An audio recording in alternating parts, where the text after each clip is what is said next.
ఈ ఉదయకాల సమయంలో దేవుడు మనకు అనుగ్రహించిన వాక్య భాగము అపోస్తుల కార్యములు 14వ అధ్యాయము.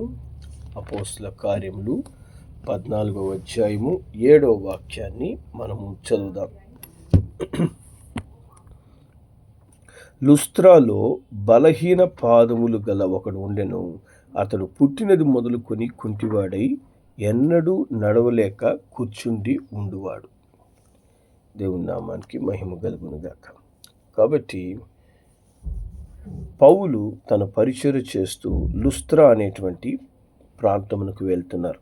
ఈ లుస్త్రా అనే ప్రాంతంలో ఆయన పరిచర్య చేస్తూ ఉండగా ఆ స్థలములో బలహీన పాదములు కలిగినటువంటి ఒక వ్యక్తి కనబడుతూ ఉన్నాడు.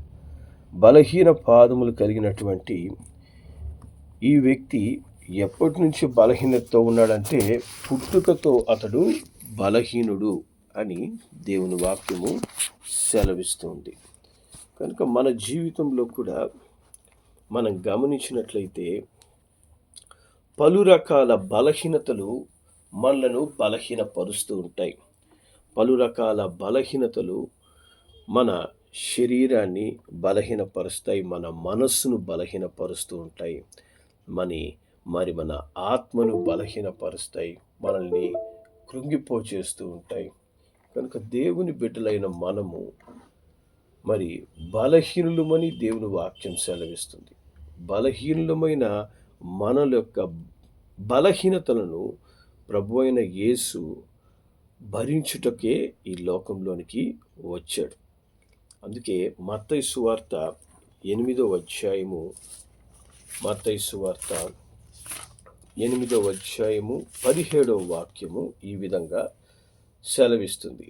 ఆయన మాట వలన దెయ్యములను వెళ్ళగొట్టి రోగుల నెలను స్వస్థపరచెను. అందువలన ఆయనే మన బలహీనతలను వహించుకొని మన రోగములను భరించనని ప్రవక్త అయిన యెషయా ద్వారా చెప్పబడినది నెరవేరును. హల్లెలూయా. కాబట్టి ప్రభు అయిన యేసు మన బలహీనతను వహించడానికి, మన రోగములను భరించడానికి వచ్చిన నిజమైన రక్షకుడు. హల్లెలూయా. ఈ దినమున ఏ బలహీనత నిన్ను బలహీనపరుస్తుందో, అది శరీర వ్యాధి కావచ్చు, లేదా అపవాది యొక్క శోధన కావచ్చు, బలహీన ఆలోచనలు కావచ్చు, నీ గురించి నిన్ను బలహీనంగా ఆలోచించే తలంపులు కావచ్చు, మాటలు ద్వారా, సూటిపోటి మాటల ద్వారా నీ హృదయాలకు అవుతున్నటువంటి గాయములు కావచ్చు, ఏ విధమైన బలహీనత వలన నువ్వు కృంగిపోయి ఉన్నా కూడా ప్రభు అయిన యేసు యొద్ద ఈ దినము మనకు విడుదల, ప్రభు అయిన యేసు యొద్ద రక్షణ మనకు కలదు అని మనం గ్రహించాలి. బలహీనులముగా మనం ఉన్నామని ప్రభు అయిన యేసుకు తెలుసు. మనము అనేక సార్లు పాపము చేయకూడదు అనుకున్నప్పుడు కూడా కొన్ని పరిస్థితుల వల్ల మన బలహీనతలు బట్టి చిన్న చిన్న పాపములో పడిపోతున్నామని కూడా దేవునికి తెలుసు. మన కృంగుబాటు, పశ్చాత్తాప హృదయము ప్రభు అయిన యేసు చూస్తున్నాడు. ఎటువంటి బలహీనత వల్ల ఈ దినం నువ్వు కృంగిపోయి ఉన్నా, నీ హృదయం నలిగిపోయి ఉన్నా, దేవుని వాక్యమును బట్టి మనము ధైర్యం తెచ్చుకోవాలి. రోమీయులకు రాసిన పత్రిక 5వ అధ్యాయము, రోమీయులకు రాసిన పత్రిక 5వ అధ్యాయము 6వ వచనంలో దేవుని వాక్యం ఈ విధంగా చెప్తుంది. ఏలైనగా మనం ఇంకా బలహీనులమై ఉండగా క్రీస్తు యుక్త కాలమున భక్తిహీనుల కొరకు చనిపోయెను. దేవుని నామానికి మహిమ కలుగును గాక. కాబట్టి దేవుని వాక్యం స్పష్టంగా ఏం చెప్తుందంటే, మనము బలహీనులమై ఉండగా, మన బలహీనత ఎరిగిన దేవుడు, మన బలహీన స్థితులను గ్రహించువాడైన ప్రభు అయిన యేసు, మనము ఇంకా భక్తిహీనులుగా ఉండగానే యుక్త కాలమున మన కొరకు ఆయన మరణించాడు అని దేవుని వాక్యము సెలవిస్తుంది. కనుక ఈ దినమున నీ బలహీనత ఎటువంటిదైనా ప్రభు అయిన యేసు నీ బలహీనత కొరకు ప్రాణం పెట్టాడు. నీ బలహీనతను ఆయన గమనిస్తూ ఉన్నాడు. అంతేకాక రోమీయులకు రాసిన పత్రిక 8వ అధ్యాయంలోకి మనం వెళ్తే, రోమా 8వ అధ్యాయము మరి 26వ వచనములో దేవుని వాక్యము ఈ విధంగా చెప్తుంది. అటువలే ఆత్మయు మన బలహీనతను చూసి సహాయం చేస్తున్నాడంట. హల్లెలూయా! దేవుని నామానికి మహిమ కలుగును గాక. మనకు అనుగ్రహించిన పరిశుద్ధాత్మ దేవుడు, ఆయన ఏం చూస్తున్నాడు? నీ బలహీనతను చూస్తున్నాడు. నీ బలహీనతను గమనిస్తున్నాడు. నువ్వు ఏ విషయంలో బలహీనుడు అనేది మరి పరిశుద్ధాత్మ దేవునికి స్పష్టంగా తెలుసు. నీలో ఉన్న ఆత్మదేవుడు ఆ బలహీనతలో సహాయము చేసేందుకు ఆయన నీకు తోడై ఉన్నాడు. నీ బలహీనతలో నిన్ను బలపరచడానికి ఆయన నీకు సహాయం చేయడానికి సిద్ధంగా ఉన్నాడు. కనుక ఆయన యొక్క సహాయాన్ని పొందుకోవడానికి మనము ఎప్పుడూ సిద్ధంగా ఉండాలి.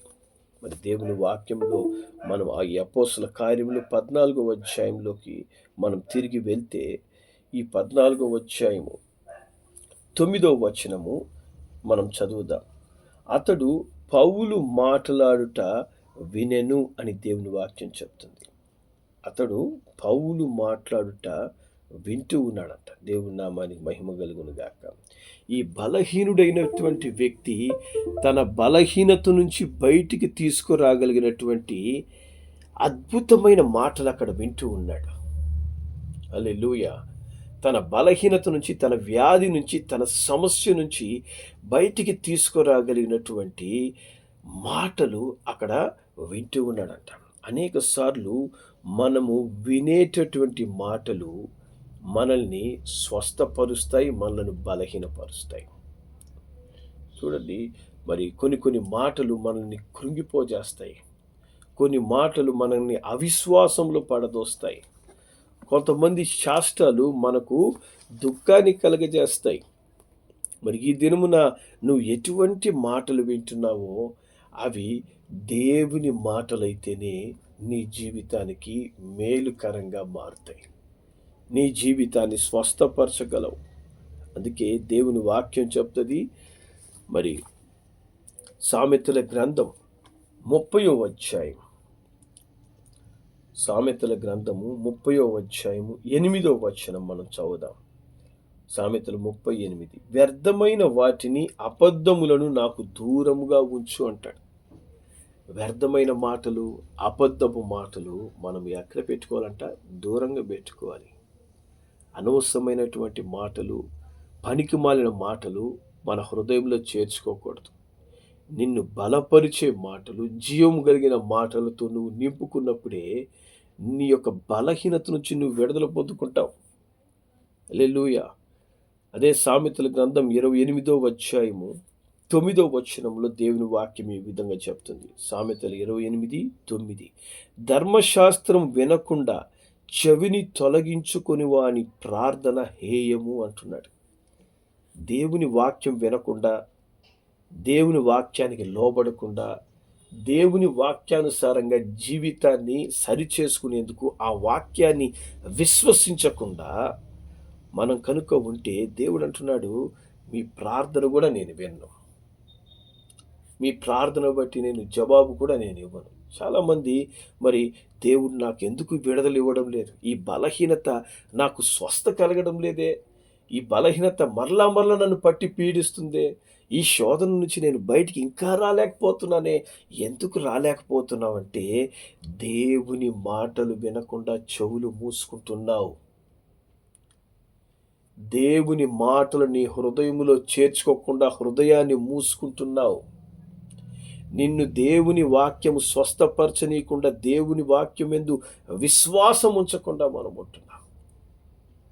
దేవుడు అంటున్నాడు, నువ్వు వ్యర్థమైన వాటి మీదే దృష్టి పెట్టుకొని అబద్ధపు మాటలనే నువ్వు నమ్ముకుంటూ ఉంటే, దేవుని ధర్మశాస్త్రాన్ని వినకుండా చెవిని మూసుకుంటే, నేను నీ ప్రార్థన కూడా నేను వినను, నీ ప్రార్థనకు నేను జవాబు ఇవ్వను అని దేవుడు సెలవిస్తున్నాడు. ఇది నేను చెప్తుండే మాటలు కాదు, వాక్యం చెప్తుంది.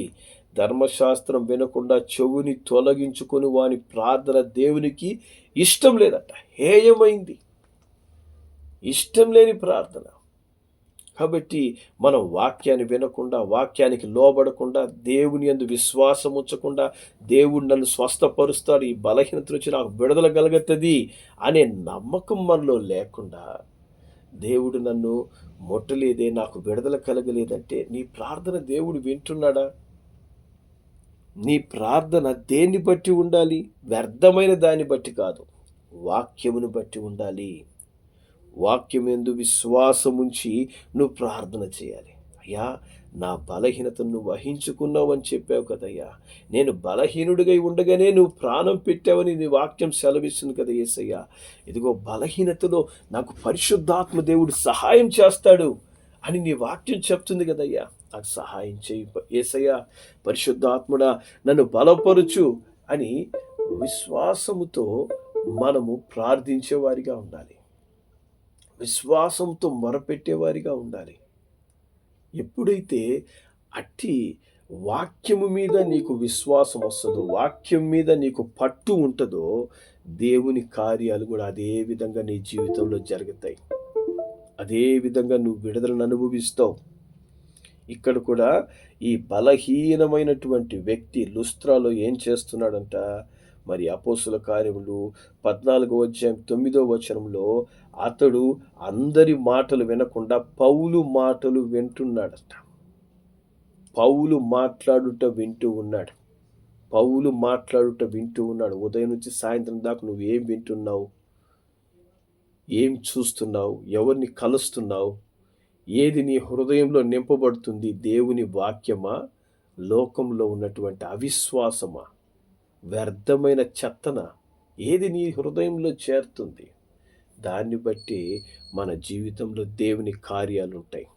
దాన్ని బట్టి దేవుడు మనకు విడుదలనిస్తాడు. దాన్ని బట్టి దేవుడు నిన్ను ఆశీర్వదిస్తాడు. మరి వ్యర్థమైన చెత్తను మనలోకి చేర్చుకుంటూ ఉంటే ఎటువంటి మేలు మనకు కలగదు. వ్యర్థమైన చెత్త మనం వింటూ ఉన్నామంటే దానివల్ల మనకు ఇంకో ఉన్న విశ్వాసం కూడా పోద్ది. ఇక్కడ నన్ను బాగుపరచబడాలంటే, నేను స్వస్థ పొందుకోవాలంటే నేను దేవుని మాటలు వినాలి అని ఇక్కడ ఉన్నటువంటి పుట్టినది మొదలుకొని కుంటివాడైనటువంటి వ్యక్తి యేసయ్య మాటలు జాగ్రత్తగా వింటున్నాడంట. హల్లెలూయా. వెంటనే అక్కడ ఏం జరుగుతుంది? పౌలు అతని వైపు తేరి చూచి స్వస్థత పొందుటకు అతనికి విశ్వాసం ఉంది అని గ్రహించాడంట. హల్లెలూయా. దేవుని నామానికి మహిమ కలుగును గాక. ఎంత ఆసక్తిగా ఆ వ్యక్తి దేవుని మాటలు వింటూ ఉంటే, ఎంత ఇష్టముగా, అవును యేసయ్య ఎంత అద్భుతమైన మాటలు మాట్లాడుతున్నాడు ఆయన ద్వారా అంటూ ఎంత ఆసక్తిగా వింటున్నాడు. ఆ ఆసక్తి మనలో ఉందా? ఏదో మనము నిద్ర లేచాం కాబట్టి ఏదో స్పీకర్ ఆన్ చేసుకున్నాము, ఏదో 4 మాటలు వింటాము, ఆ తర్వాత ఆమెన్ ప్రైజ్ లార్డ్ చెప్పి ఫోన్ ఆఫ్ చేసేస్తాం. ఇది మన జీవితానికి మేలు కలగజేయదు. ఇది మన జీవితానికి విడుదల కలగదు.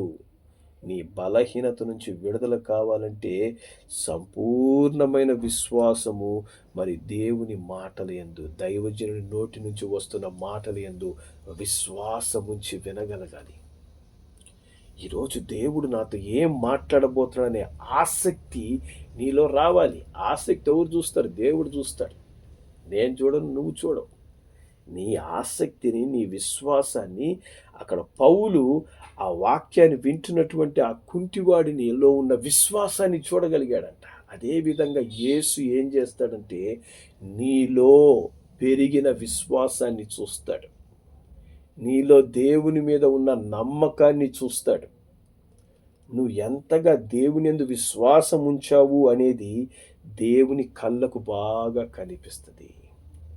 మనం ఎంతగా దేవుని యందు నమ్మిక ఉంచి ఈ యొక్క ఆరాధనలో పాల్గొంటున్నామనేది దేవుడు చాలా స్పష్టంగా చూడగలడు. కనుక మనం విశ్వాసముతో ఉండాలి. అవిశ్వాసముతో, అపనమ్మకముతో దేవుని మాటలు మనం వింటూ ఉన్నట్లయితే వారి అవిశ్వాసాన్ని బట్టి దేవుడు అనేక గొప్ప కార్యాలు చేయలేకపోయాడంట. కపెర్నహూములో దేవుడు కపెర్నహూములో అద్భుతాలు చేయలేకపోవడానికి కారణం వాళ్ళ అవిశ్వాసమే. కాబట్టి దేవుని కార్యాలు మన జీవితంలో జరగడం లేదంటే అది దేవుని తప్పు కాదు, కానీ మన బలహీనత. మనము దేవుని యందు విశ్వాసం సరిగా ఉంచనందువలనే చాలాసార్లు దేవుని యొక్క కార్యాలు మనము చూడలేకపోతున్నాం. ఇక్కడ కూడా ఆయన పౌలు ఆ యొక్క కుంటివాడు, పుట్టినది మొదలుకొని కుంటివాడైనటువంటి ఆ వ్యక్తి ఆసక్తిగా దేవుని మాటలు వినడం చూసినప్పుడు అతనిలో విశ్వాసం పెరిగింది. అతను స్వస్థత పొందుకోవడానికి సిద్ధముగా ఉన్నాడు అని పౌలు చూడగలుగుతున్నాడట. అది ఆయన పౌలు చూపు ఎలా ఉందంటే దేవుడు చూపుగా ఉంది. దేవుడు ఒక వ్యక్తిలోని విశ్వాసాన్ని చూసినట్లు పౌలు ఆ వ్యక్తిలో ఉన్నటువంటి విశ్వాసాన్ని, స్వస్థత పొందుకోవడానికి తగిన విశ్వాసాన్ని చూస్తున్నాడు. అదేవిధంగా యేసు ప్రభు కూడా ఏమంటాడు, మత్తయి సువార్త 9వ అధ్యాయం 22వ వచనంలో, మరి రక్తస్రావం రోగం కలిగినటువంటి ఆ స్త్రీ యేసయ్యను ముట్టి స్వస్థ పొందుకోగానే ఆమెతో ఏమంటున్నాడు, కుమారి ధైర్యంగా ఉండు, నీ విశ్వాసము నిన్ను స్వస్థపరిచింది, నీ విశ్వాసం నిన్ను బాగు చేసింది అని సెలవిస్తున్నాడు. హల్లెలూయా. మరి మనకు ఎలా విశ్వాసం కలుగుతుంది? అవిశ్వాసపు పనులు దినమంతా చేస్తుంటే మనకు విశ్వాసం ఎక్కడొస్తుంది? దేవుని యందు నిరీక్షణ ఎలా కలుగుతుంది? దేవుని యందు విశ్వాసం నీకు కలగాలంటే దేవుని మాటలు వినాలి, దేవునితో సహవాసం కలిగి ఉండాలి. ఎల్లప్పుడూ నీ నోరు దేవుని స్తుతించే నోరుగా ఉన్నప్పుడే నీలో విశ్వాసం ఉందని దేవుడు చూస్తాడు. నీవు ఆ బలహీనత నుంచి, నువ్వు ఎదుర్కొంటున్నటువంటి శరీర బలహీనత కావచ్చు, మానసికమైన బలహీనతలు కావచ్చు, అపవాది యొక్క శోధనలు కావచ్చు, వాటి నుంచి విడుదల పొందుకోవాలనే విశ్వాసం నీలో పెరిగిందని దేవుడు చూస్తాడు. లేకపోతే మనం ఎంత ప్రార్థన చేసినా దేవునికి ఇష్టం లేదు. మన ప్రార్థన అంగీకరించడు ఆయన, మన ప్రార్థనకి జవాబు ఇవ్వడు ఆయన. వ్యర్థమైన వాటిని మన మనసులోంచి తీసుకొనేసేయాలి. ధర్మశాస్త్రాన్ని వినాలి. ధర్మశాస్త్రాన్ని వినకపోతే, దేవుని వాక్యాన్ని మనము విశ్వసించకపోతే మన ప్రార్థన దేవుడు అంగీకరించడు. ఇక్కడ ఆయన యొక్క విశ్వాసాన్ని చూస్తున్నాడంట పౌలు చూచి 10వ వచనంలో ఆయన చెబుతున్నాడు, మరి నీ పాదములను మోపి సరిగా నిలువమని బిగ్గరగా చెప్పినప్పుడు అతడు గంతులు వేసి నడువసాగెను. హల్లెలూయా. ఒకే ఒక్క మాట చెప్పాడు, ఇంకేమి ఆయన చెప్పడం లే. నీ పాదాలు సరిగా నిలుపు అని చెప్పగానే అతను లేచి గంతులు వేస్తున్నాడంట. హల్లెలూయా. దేవుని నామానికి మహిమ కలుగును గాక. నీ బలహీనతకు విడుదల దేవుడు ఒక్క క్షణములో ఇస్తాడు. ఒక క్షణం పట్టదు. నీ జీవిత కాలపు సమస్య, పుట్టుక నుంచి నడవలేని కుంటివాడికి ఆ సమస్యని సరిచేయడానికి 1 సంవత్సరం టైం తీసుకున్నాడా దేవుడు? ఒక క్షణంలో జరిగిపోయింది. ఒక క్షణంలో కార్యం జరిగింది. నీ జీవితంలో ఆ క్షణంలో ఎందుకు కార్యాలు జరగడం లేదు? మన జీవితంలో ఆ క్షణంలో మార్పు ఎందుకు రావడం లేదు? చాలాసార్లు ఆ క్షణంలో మార్పు రాకపోవడానికి కారణం ఏంటంటే మనము అవిశ్వాసముతో నింపబడి ఉంటాం. వ్యర్థమైన వాటినే మనం మాట్లాడుకుంటుంటాం. వ్యర్థమైన విషయాల గురించే మనం ఆలోచిస్తూ ఉంటాం. దేవుని వాక్యం వినడానికి కానీ, దేవుని వాక్యానికి కానీ మన జీవితంలో సమయం ఉండదు. వాక్యం విన్నా కూడా అది నాకు కాదు, అది నేను విశ్వసించను అని బైబిల్ చదువుతాం. అలాంటప్పుడు మనకి ఏం కార్యాలు జరుగుతాయి? ఎప్పుడు విడుదల కలుగుతుంది? ఎప్పుడు మన సమస్యల నుంచి మనం బయటకు వస్తాం? హల్లెలూయా. దేవుడు ఇక్కడ ఒక క్షణములోనే ఆ విడుదల కార్యాన్ని చూపిస్తున్నాడంట.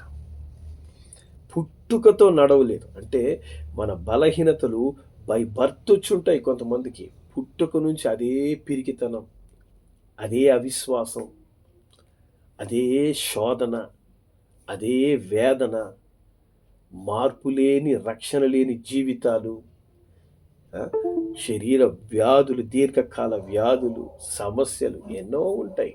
ఈ బలహీనతలన్నీ కూడా నువ్వు దేవుని మాటను ఇప్పుడు నమ్మినట్లయితే క్షణంలో దేవుడు కార్యం చేస్తాడు. ఒక్క క్షణమే దేవునికి అవసరం. ఆ క్షణం నీ జీవితంలో ఎప్పుడు వస్తుందంటే దేవుని మాటను వినడం ద్వారా, దేవుని మాటను అంగీకరించడం ద్వారా, దేవుని వాక్యాన్ని విశ్వసించడం ద్వారా. ఆ వాక్యాన్ని నువ్వు ఎప్పుడైతే నమ్మి విశ్వసిస్తావో ఆ క్షణమే నీకు విడుదల. అప్పుడే నీకు విడుదల. ఆ క్షణం ఇప్పుడుగా ఉండాలి. ఇప్పుడే నువ్వు దేవుని మాట నుండి విశ్వాసం ఉంచితే నీ బలహీనతలన్నిటి నుంచి కూడా దేవుడు విడుదలిస్తాడు. నీ పరిస్థితులన్నిటిలో ఒక గొప్ప కార్యం చేస్తాడు. సో ప్రార్థన చేద్దాం. దేవుని చేతికి మనల్ని అప్పగిద్దాం. దేవుని వాక్యాన్ని నమ్ముదాం. దేవుని వాక్యాన్ని ఉన్నతున్నట్టుగా విశ్వసిద్దాం. ప్రభువా, నీ వాక్యాన్ని నేను నమ్ముతున్నానయ్యా అంటూ దేవుని వాక్యాన్ని మనం నమ్ముదాం. నిశ్చయముగా ఆ పుట్టుకతో నడవలేని కుంటివానికి ఆ బలహీనత నుంచి స్వస్థత ఇచ్చిన దేవుడు ఎంత కాలం నుంచి దీర్ఘకాల బలహీనతలు, శోధనలు, మరి అపజయాలు, ఎటువంటి పరిస్థితులు గుండా నువ్వు ఉన్నా కూడా యేసు ఇప్పుడే ఆ కార్యాన్ని నెరవేరుస్తాడు. ఆ విశ్వాసం, దేవుని యందు విశ్వాసం ఉంచండి. ప్రార్థనలు ఏకీవిద్దాం. పరిశుద్ధులైన మా తండ్రి, కృప కలిగిన మా నాయన, ఇదిగో ఈ సమయంలో నీ ప్రియ బిడ్డలనైనా మీ చేతికి అప్పగిస్తున్నాను. ఆయన పుట్టినది మొదలుకొని బలహీన పాదములు కలిగిన వ్యక్తిని ఒక క్షణంలో మీరు స్వస్థపరిచిన దేవుడయ్యా. తండ్రి, అతనిలో ఉన్న విశ్వాసం అతన్ని స్వస్థపరిచిందని వాక్యం చెప్తుంది. ఈ దినము నైనా నీ ప్రియ బిడ్డలు ఎట్టి బలహీనతతో ఉన్నారు అనేది మీరు చూస్తున్నారు. వీరి బలహీనతల నుంచి విడుదలివ్వడానికి అయినా మా అందరి బలహీనతలు మీరు సెలవు మీద భరించిన దేవుడు. బలహీనులుగా ఉండగానే మీరు ప్రాణం పెట్టారు. మా బలహీనతలో సహాయము చేయడానికి పరిశుద్ధ ఆత్మదేవుడు ఇప్పుడు సిద్ధంగా ఉన్నందుకు నీకు స్తోత్రములు చెల్లిస్తున్నాం. ఇప్పుడే నైనా నీ బిడ్డలు నైనా ఇప్పటి వరకు ఒకవేళ దేవుని వాక్యానికి లోబడకుండా, ధర్మశాస్త్రాన్ని, దేవుని వాక్యాన్ని వినకుండా వారి తండ్రి వాక్యమునకు చెవినివ్వక ఉన్నట్లయితే నైనా నీ బిడ్డలు మీరు క్షమించండి. నైనా వ్యర్థమైన వాటితో సమయం వృధా చేసి ఉంటే నైనా నీ రక్తంతో కడగడి. నైనా ఇప్పుడు నీ బిడ్డలు తండ్రి పశ్చాత్తాపడుతుండగానే ఒక విశ్వాసపు ఆత్మ బిడ్డల్లో పెరుగునుగా, వారిలో విశ్వాసాన్ని పెంపొందించి అద్భుతమైన స్వస్థత, విడుదల నీ బిడ్డలకు మీరు అనుగ్రహించమని, దయచేయమని నేను ప్రార్థిస్తున్నాను. నజరుడైన యేసు అధికారము కలిగిన నామములో ఇప్పుడే నైనా ప్రతి బలహీనత విడుదల అవుతుందాక, ప్రతి వ్యాధి స్వస్థ పొందగలిగాక, నజరుడైన యేసు నామములో వారి ప్రతి శోధన నుంచి బయటికి వచ్చుదురుగాక.